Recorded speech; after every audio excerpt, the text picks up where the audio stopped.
Salut à tous, on se retrouve pour une nouvelle émission, celle qui concerne le samedi 24 février, Quintet Plus sur les programmes de Cagnes-sur-Mer et il s'adresse aux galopeurs. Il s'agira du prix de la princesse Charlène de Monaco, c'est une Charity Race. Au programme, 1600 mètres sur la piste en sable fibré. Ma préférée sera le numéro 13, Namajar, qui après avoir signé 2 succès consécutifs à Saint-Cloud et à Deauville sur le sable, s'est classé deuxième d'un quintet le mois dernier sur cette PSF cannoise. Une confirmation logiquement attendue. Le numéro 1, On The Sea, conduira l'opposition. Elle reste sur 2 victoires sur les PSF de Deauville et plus récemment sur ce tracé cannois.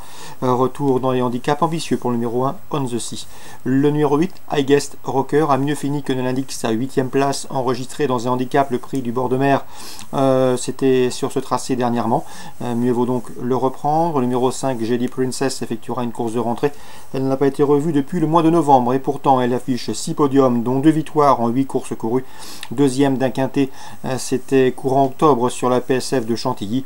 Il faut la suivre d'entrée de jeu. Attention également au numéro 10, Cry Baby, qui affiche une place en 7 tentatives dans les quintets, mais qui se plaît sur le sable, qui est en forme, comme on atteste sa 3e place obtenue récemment dans un handicap disputé sur le sable cantilien.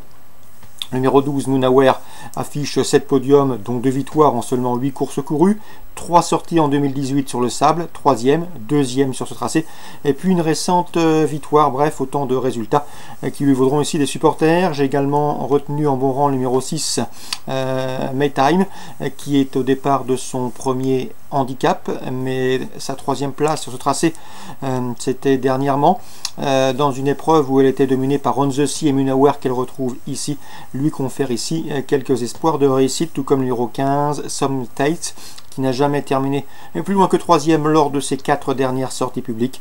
3e d'un quintet plus, le prix du Var face à ses aînés. C'était récemment sur plus long. Si il n'est pas contrarié par le raccourcissement de distance, il devrait pouvoir répéter. En cas de non partant, on citera le numéro 9, Kenartic. Résumé chiffré pour ce quintet du samedi 24 février. 13, As, 8, 5, devant le 10, le 12, le 6 et le 15. Je répète, 13, As, 8, 5, devant le 10, le 12, le 6 et le 15. Suite du programme pour Cagnes. Dans la première, je vous conseille le 101 Vussol, qui n'a pas manqué ses débuts. Le cheval a gagné plaisamment sur cette PSF de Cagnes, sur ce tracé des 1600 mètres, le mois dernier, le 17 janvier. À mon avis, il devrait pouvoir confirmer le 101 Vussol.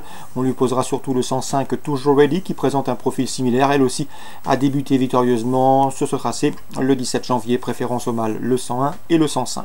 On va parler également du Grand Prix du département 06, première étape du défi du galop. Dans cette épreuve, mon préféré sera le numéro 1, Carlingari, le 501. Il connaît cette course, il y a terminé 2e il y a 2 ans, en 2016. Il se plaît à Cagnes, 7 podiums en 11 courses courues sur l'anneau azuréen, même s'il n'a pas couru depuis le mois de décembre, date de sa prestation dans le Hong Kong Vase. Ce cheval, lauréat du prix Dollar en septembre à Chantilly, me semble en mesure de bien faire d'entrée de jeu. C'est le 501, Carlingari, mon préféré. Pronostic sur notre site. Bordeaux, Réunion 3. Dans la première, j'aime beaucoup le 102 Grand Trianon. J'ai hâte de voir ses débuts sur les obstacles. Le cheval a de la qualité en plat. Il a gagné 2 quintets lorsqu'il était sous la férule de Michael Desang. Maintenant, désormais entraîné et façonné par François Nicole, il devrait vite trouver sa voie dans cette discipline. En tout cas, vu l'opposition, il peut frapper fort d'entrée de jeu. Le 102 Grand Trianon pour ses débuts sur les obstacles. Dans la 5e, je vous conseille le 510, c'est Dancing Spring. Vu cet été, elle a pris des places sur l'hippodrome de la Teste. Elle n'a pas couru depuis l'été dernier, mais sachez que pour cette rentrée, elle me semble en mesure de bien faire, d'autant que le gazon et la piste assouplie ne devraient pas la contrarier. C'est une fille de motivateur. Donc pour Bordeaux, Réunion 3, le 102 Grand Trianon et le 510 Dancing Spring. Concernant Anguin, en Réunion 4, dans la première, j'aime beaucoup le 113 Dur d'oreille.